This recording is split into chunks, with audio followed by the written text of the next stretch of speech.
I gotta tell you, you are one weird dude.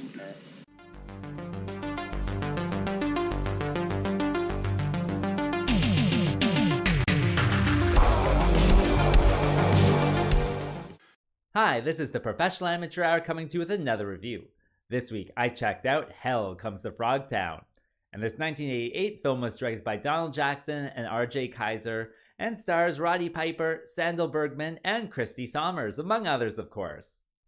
The story of this movie takes place in a post-apocalyptic world where everything has been destroyed by nukes and the survivors, well, most of them are sterile. However, with our main character, he is not. He can actually breed and make babies, which is exactly what the government wants. So they kind of, trick him into signing this contract, and then his, junk becomes property of the US government. So they put under lock and key, and then they tell him, oh, you also have to rescue these fertile women that have been captured by these mutated frogs. So he has to team up with a lady officer, and then they go to Frogtown to try to rescue these ladies. What will happen? Well, for that, you gotta watch the movie and find out. Alright, so let's discuss this movie. Well, with this one, I think it's like a cult classic. I haven't seen many people talking about it, but I think, a lot of people have seen it. And I'm actually kind of surprised that Leo hadn't reviewed it, so of course, I'm jumping on the chance. But with this movie, I gotta say, I really liked Roddy Piper in this one. I think I've seen this movie twice now, and he's certainly going to be the best part of it all. I just find he has great comedic timing, especially in this one. Just, with a few phrases or, a few looks, he really kind of, gets it across. And his character himself is not like, a doofus or anything like that, more kind of like an idiot savant type of character. But I enjoyed it. Like, he's out there for himself, but not, all the time. And he changes over the course of the movie, so that's all good. And then I guess he has like great chemistry with all of these other actors, because it really does kind of come across on screen that, he's probably, joking and laughing behind the scenes, but on screen that kind of carries over, and they all have great chemistry. So I would say he's one of the best parts of this movie. Also, with this movie, all of the frogmen costumes are absolutely great. I think there's also like a frog lady too, and her costume is just as good.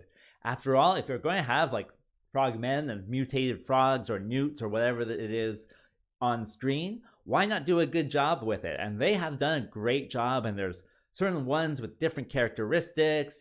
One has an eye patch, one's a lady, all of this different type of stuff. And so all of that, I gotta say, really works. It really kind of gets you really into it, I would say, that all of the frogmen look like mutated frogmen. It's wonderful that way. In addition, with this movie, I think it's a cult classic. I think I can say that. Or if not, it certainly should be. There is just so much like B-movie heaven in this one. Like, everything's just really kind of a B-movie lover's dream in this one. Like, the story itself, that he has to go rescue these women to impregnate them, like, that is just so corny and so cheesy. And the rest of it as well. They're driving around in like this pink car, and you're just like, okay, sure. It's just that so many things in this movie are just so wonderful for a B-movie lover. The costumes, the corny acting, the comedic timing from Rodney, and just all the other stuff, I think just comes together to be a great kind of cult classic movie that way. With this one, I watched it on Tubi, and Tubi, if you're out there, please get Frogtown 2. I'm looking for that one. That one has Robert Zadar as Sam Hell instead of Rodney, so I think that would be cool.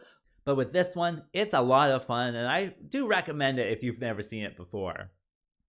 And that brings me to what doesn't work with this film.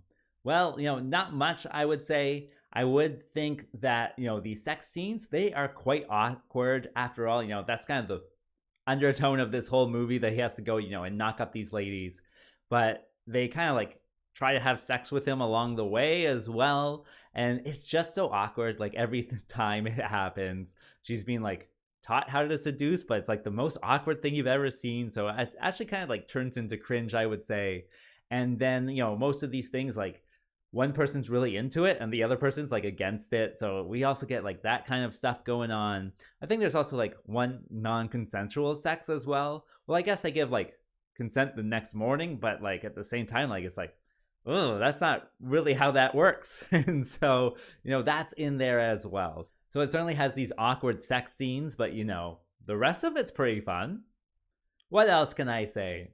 You know, it's all just a corny movie, and that's like absolutely why I loved it. They're driving around in this pink van looking for ladies against these frogmen, and so it's all just very kind of corny all the way through, cheesy if you will. So if you like corny and cheesy movies, check this one out. But of course, if you don't, then this is not going to be for you. As for a recommendation, well, if you've never seen it, I do recommend checking it out. If you have seen it, like I viewed it for a second time here, and I don't know, I didn't think it was like as particularly funny as the first time or as memorable as the first time, but at the same time, still great fun. So, you know, it's totally up to you. With this one, it's on Tubi for the moment, so, you know, check it out there if you want. As for a rating, well, certainly this is a good bad movie, so I gotta give it the 4.5. And with that being said, I think that's all I wanted to say. So like and subscribe, and I'll see you next time.